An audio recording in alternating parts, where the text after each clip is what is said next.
bienvenue sur la chaîne Les Lectures de Thomas. Nous allons entamer les BD lus en décembre 2025. Donc nous avons Watershipper Dawn. Alors c'est un roman tiré de James Strom. Donc c'est un roman, j'allais dire enfantin, qui fait partie de la littérature anglaise. Et donc là, au dessin au scénario, c'est Joey Stuffin et Léopold Prudhomme. Et donc, c'est aux éditions Monsieur Toussaint Bienvenue. Ça raconte des lapins de Garenne. Alors, ça peut surprendre, mais ce sont des lapins de Garenne et ils parlent. Voilà. Et donc, ils échangent entre eux. Alors, on voit les difficultés vis-à-vis des prédateurs, on voit les difficultés vis-à-vis de leurs congénères qui sont dans d'autres terriers. Et donc, c'est un petit lapin qui est un peu visionnaire, il voit les choses un petit peu en avance, et il dit à ses compagnons d'infortune dans le terrier, non, il faut pas rester là, vite, vite, on va se sauver. Car il va y avoir un grand danger. Et le danger, c'est l'homme, donc je raconte pas tout. Et là, de péripétie en péripétie, il découvre un nouveau terrier à conquérir, mais c'est pas sans mal, hein, parce que vous vous rendez compte que dans les autres terriers, on a des lapins de reine chefs qui dominent, et c'est la terreur. Donc il y en a plusieurs, vous verrez au fil de cette BD. Elle est assez épaisse, hein, il y a beaucoup de pages, mais ça reste quand même bien dessiné. Vous vous intégrez parmi ces lapins de Garenne, vous comprenez certaines choses, leur mode surtout de vie, hein, c'est important aussi parce que ça nous permet également de voir comment ça vit, quels sont les prédateurs, mais aussi quel est le règne qu'il y a à l'intérieur de ces terriers. Donc c'est Watershipper Dawn de donc Joey Stuffin et de Léopold Prudhomme, et c'est aux éditions Monsieur Toussaint Bienvenue. Autre BD. Kiki de Montmartre. Alors Kiki de Montmartre, c'est de Castel Miller et de José Luis Bocquet, et c'est aux éditions Casterman. Vous savez, cette édition Casterman, ils ont une collection qui s'appelle Écriture, et c'est cette belle collection de BD. Je vous invite à aller voir sur leur site. Bon, alors celles de Kiki, etc., ils vont même été rééditées là pour Noël. Vous avez Kiki, vous avez Joséphine Baker, et vous en avez une troisième. Si vous voulez offrir, n'hésitez pas, parce que c'est toujours des belles BD, c'est bien dessiné, ça raconte bien les biographies. Et là, on va rentrer donc dans la biographie de Kiki. Kiki, c'est une jeune fille qui est née, j'allais dire qui est née en ne connaissant pas son père. Donc à l'époque, d'époque 1900 à 1901, Kiki, elle est née sans père. Une fille mère, c'est mal vu. Donc Kiki, elle grandit là-dedans. Elle grandit en campagne, très loin de Paris. C'est la grand-mère qui l'élève parce que sa mère est montée sur Paris.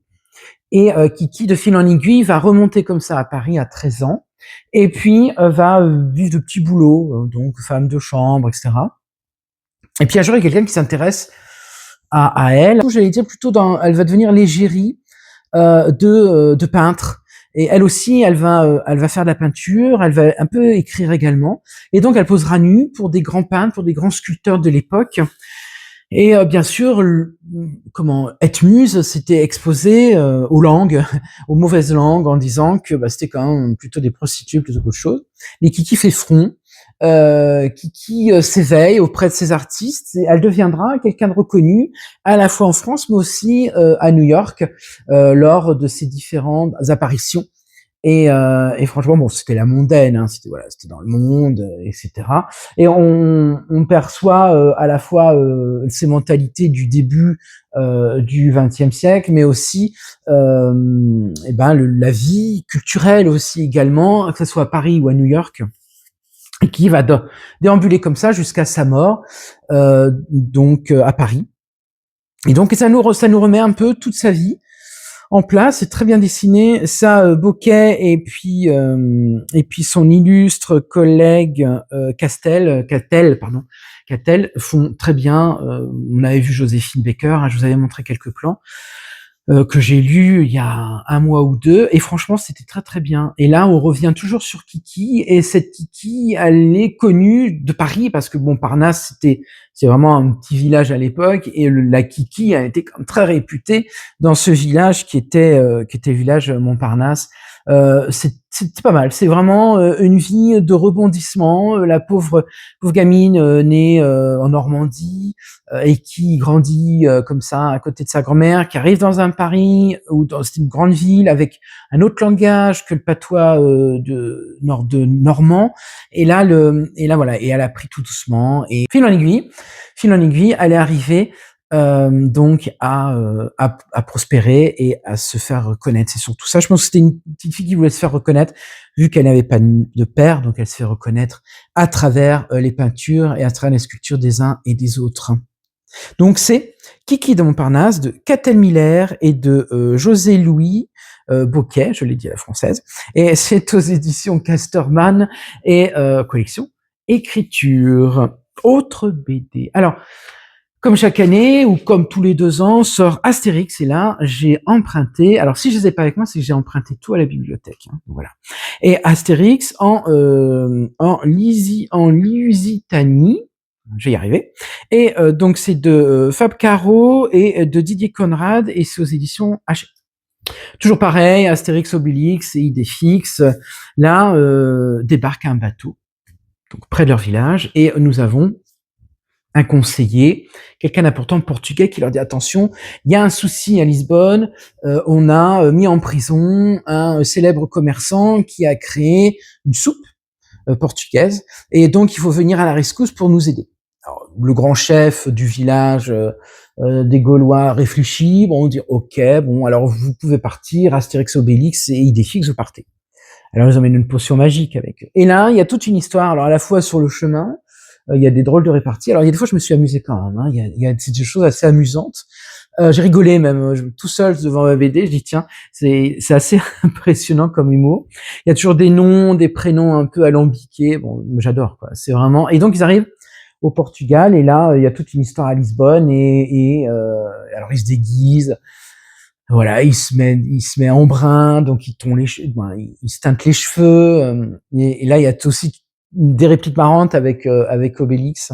Et puis il rencontre César lors et puis ils font tout pour que ça capote parce qu'en fin de compte, ben, celui qui est emprisonné, c'est pas de sa faute, quoi. C'est plutôt le concurrent qui a tout fait pour que celui qui a le monopole soit emprisonné et que celui qui a fait le trafic puisse prospérer tranquillement en ayant quelqu'un en prison et qui ne l'entrave plus dans ses affaires. Et voilà, donc je raconte pas tout.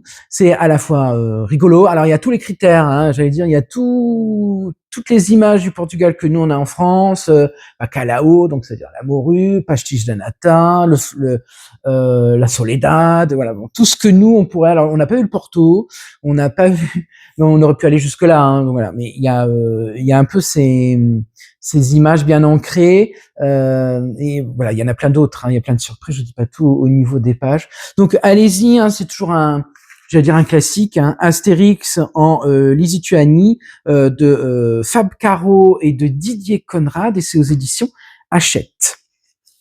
Autre BD, je tourne les pages. Donc nous avons Là où tu vas d'Étienne Davodo chez Édition Futuropolis. Alors Étienne est un dessinateur, alors c'est lui qui raconte son histoire en fait. Hein. Étienne est un dessinateur qui a fait beaucoup de BD, dont certaines ont eu du succès, et il a sa femme qui travaille. Alors sa femme a un passé diplômée d'infirmière, cadre de santé, elle a dirigé plusieurs services, etc. Et là, elle va maintenant, elle a un métier, elle va auprès des personnes qui ont une maladie à dégénérescence, donc voilà, au niveau du cerveau. Donc elle rencontre des Alzheimer, elle rencontre pas mal de gens Parkinson, et donc là son mari donc qui est Étienne, donc dessinateur, va lui demander un jour est-ce que je pourrais te suivre ou est-ce que tu pourrais me raconter plutôt ton métier. Et moi, je dessine. Alors, au début, elle était un peu réticente, et puis au fur et à mesure, elle a accepté, et donc elle décrit sa journée avec ses patients. Alors, ce n'est pas pathos, il y a de la vie. Donc, elle décrit les aidants, elle décrit les différents personnes qui sont atteintes, quelles sont leurs maladies. Et c'est bienveillant, c'est plein d'amour. C'est cette infirmière, cette dame, donc la femme de l'écrit du dessinateur, elle est dans l'humanité, quoi. Même s'il y a des fois des complications parce que les maladies, c'est pas évident à gérer, les aidants ont besoin aussi de repères. Et voilà, c'est tout en continuité, un peu comme la vie en fait. Il y a jamais de, je vous dis, il y a jamais de point noir, il y a jamais de pathos. On est vraiment dans le cours de la vie et dans comment elle s'adapte par rapport à la maladie, par rapport aux personnes, par rapport au vécu aussi de ces personnes face à la maladie qui devient de plus en plus omniprésente et de plus en plus, j'allais dire, handicapante pour les tâches quotidiennes, aussi bien pour la personne elle-même et pour ses proches. Donc allez-y, hein, c'est une très très belle BD. Le dessin est sympa. Où tu vas, d'Étienne Davodo, aux éditions Futuropolis. Et donc la dernière BD, donc c'est Plus loin qu'ailleurs de Christophe Chaboté. Je l'ai là, dis donc.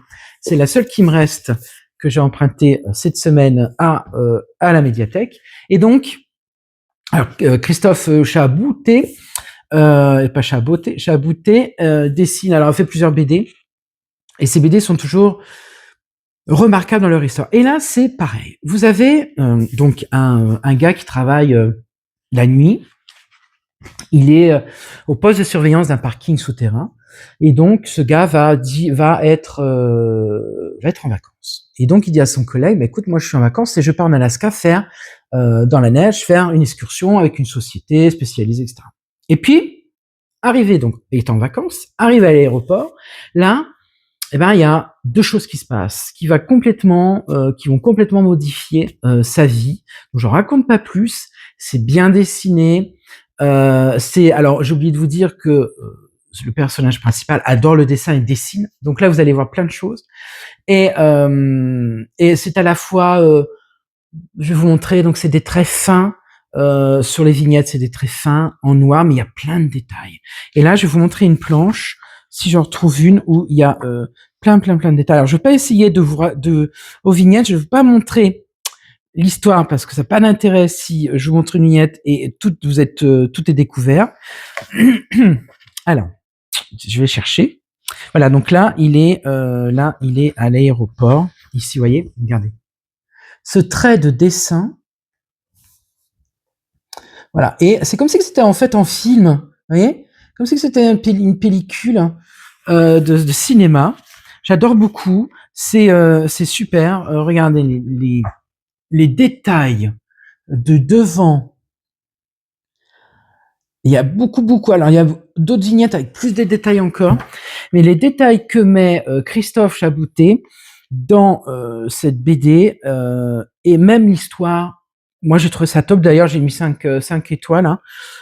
Franchement, ça fait partie de l'une des mes meilleures BD 2025. Il fallait que je sois en décembre pour tomber sur l'une des meilleures BD 2025. Alors, pas la seule, mais ça, je vous dirais dans le top 5 étoiles de la fin d'année, c'est-à-dire qui va arriver d'ici quelques jours. Et j'essaie de vous trouver regardez ça, là, le dessin, là, ici, là, du passeport, Donc, je vous invite à lui lire parce que c'est vraiment sympa. C'est Plus loin qu'ailleurs, c'est de Chaboté, donc Christophe Chaboté, et c'est de Glénat aux éditions Vent d'Ouest. Eh ben, merci de m'avoir suivi. Je vous souhaite de bonnes fêtes de fin d'année, de bonnes lectures pour janvier 2026. Et aimez si vous avez envie cette vidéo, mais également abonnez-vous. Merci beaucoup, à très bientôt, au revoir.